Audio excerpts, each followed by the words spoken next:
son 30 y pico de mesas por producto que estamos juntando a todos los sectores en cada mesa correspondiente. Ya habíamos puesto en marcha 18, 19 y se va discutiendo y se va debatiendo las políticas que habría que implementar para el logro de esas metas desde el punto de vista productivo.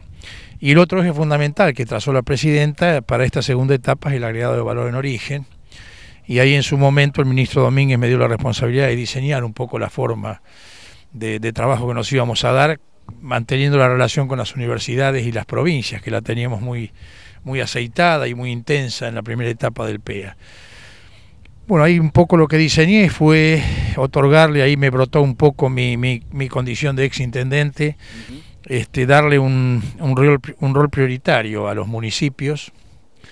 Esto lo debo mucho a mi trabajo con el ministro Bernet en el año 89-90, lo traté de llevar a la práctica en mi gestión de intendente y escuchaba ahora a Bragaccini con satisfacción, porque se está hablando de cosas que pude comenzar a hablar hace 10 o 15 años, convencido que no hay proyecto ni empresario ni empresa que se radique en un lugar si no hay una decisión política y un compromiso político fuerte de los gobiernos locales. Esto es fundamental.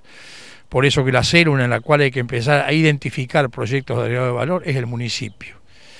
Después trabajar con la provincia y finalmente con la nación para ver qué requiere o qué limitaciones tiene el emprendedor para poner en marcha ese proyecto. Yo un poco conocedor de que los municipios no tienen el recurso humano suficiente para elaborar o evaluar proyectos, esto es una cosa que en general se da. De ahí que firmamos con el ministro Domínguez convenio con 53 universidades de todo el país que tienen la obligación de atender a aquel municipio que venga con un emprendedor o con un proyecto, elaborárselo si está en la etapa de una idea, o evaluárselo si ya está en la etapa de proyecto, es decir, ver la factibilidad.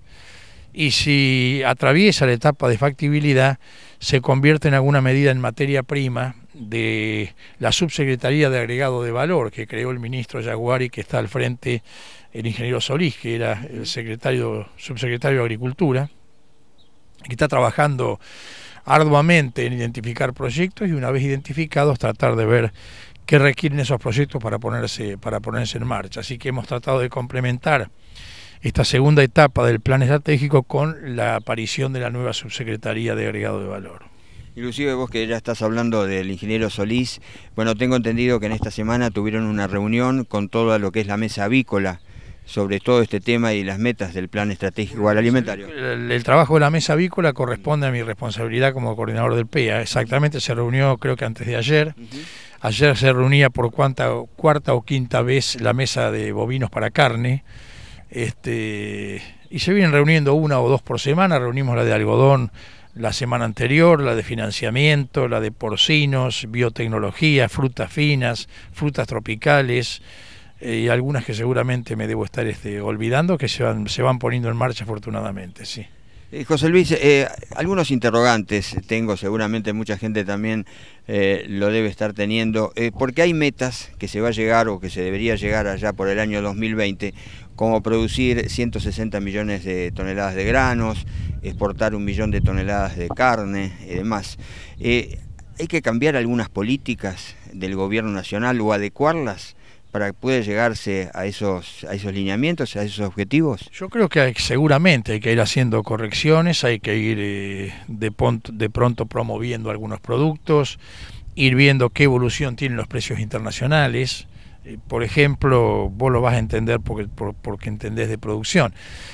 Se llega seguramente más fácil a las 160 millones de toneladas si lo haces con maíz, que te da 9.000 kilos por hectárea, por decir una cifra más o menos promedio de la zona maicera, que con soja que te da 2.800, pero con el valor de la soja 630, 640, 650 dólares, 580 como creo que está en estos días, no es fácil convencer a un productor de que siembre maíz para llegar a las 160 toneladas.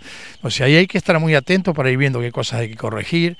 En el caso de la ganadería, ir evaluando la necesidad permanente de incrementar, por ejemplo, el peso de faena, porque si nosotros hemos reemplazado 12 millones de hectáreas que eran ganaderas con agricultura, no sé si tenemos otras 12 para poner. Posiblemente lo que tenemos que pensar seriamente es en aumentar la productividad por hectárea, Una forma de aumentar la productividad es, por ejemplo, aumentar el peso de faena, de manera que cuando un animal llega a faena llegue con unos cuantos kilos más que los que llega ahora. Bueno, esas son las cosas que coincido con vos, que va a haber que ir observando y corrigiendo sobre la marcha para que los logros se hagan más rápidamente.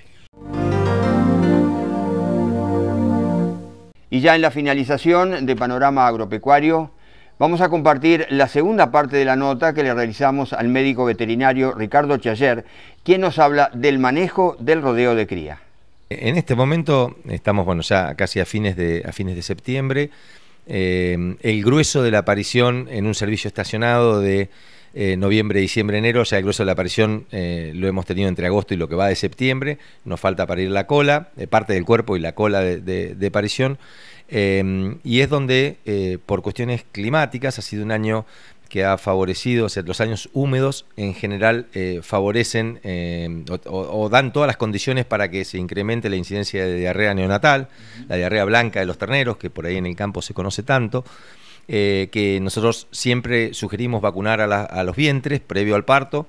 La primera vez que se lo hace tiene que ser con doble dosis, con intervalo de un mes más o menos de diferencia, entre 20 y 30 días de diferencia entre una y otra, y tratando que la segunda dosis coincida más o menos con unos 20 a 30 días antes de que comience la aparición.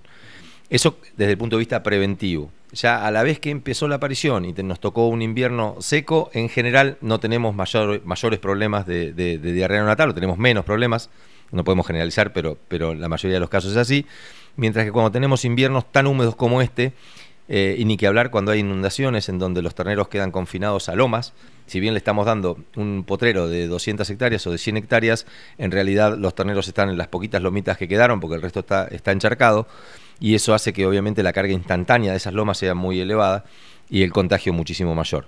Todo eso ha hecho que este año en particular, como otros años húmedos, tengamos muchísima mayor incidencia de diarrea neonatal.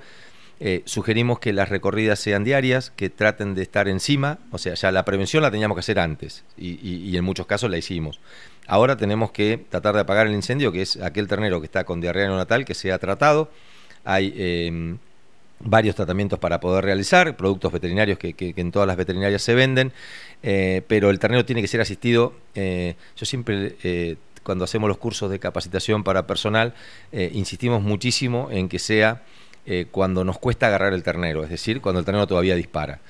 Si nosotros tenemos que ir a tratar un ternero de diarrea neonatal que está tirado en el piso y que está con un grado de deshidratación 3, es un bebé que tiene 7 o 8 días o 10 días de vida que no puede estar deshidratado. O sea, si está deshidratado tiene muchas chances de que se muera. Entonces hay que tratar de tratarlo antes, valga la redundancia, antes de que el animal esté en ese estado comatoso, ¿no? Se nos ha terminado el tiempo, nos vamos, no sin antes recordarles que consulten nuestra página web www.sudesteagropecuario.com.ar. Muchísimas gracias por su atención, nos reencontramos la próxima semana con más Panorama Agropecuario. Muchas gracias.